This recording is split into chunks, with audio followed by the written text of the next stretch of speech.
hope like the summer bud. The sun was warm, but the hearts of the disciples felt heavy.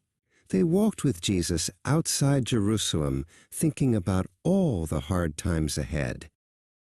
Peter looked up at Jesus. "Master," he asked, "when will we know that the difficult days are ending? How can we keep hoping when things look so dark?" Jesus stopped walking and smiled gently. He pointed across the path to a small, ordinary fig tree that looked dry but had tiny bumps on its branches. "Look there, Peter," he said. "Do you see that tree and how the tiny new buds are pushing out?" The disciples, including John, moved closer to see the small green tips just starting to show on the wood. "That little bud is a sign," Jesus taught. "It tells you something big is coming. You don't see the summer right now, but you know it's almost here because of the small signs."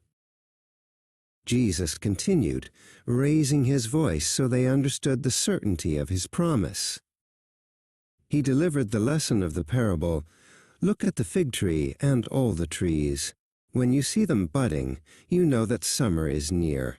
In the same way, when you see these things happening, know that the kingdom of God is near." John nodded slowly. The lesson was about waiting with certainty, not fear. Hope was like knowing. The summer always followed the small, certain signs of the buds. Jesus looked around at the faces of his friends. He wanted them to feel secure in his promise, knowing that everything he spoke would come true. He added, "Truly I tell you, this generation will not pass away until all these things have happened."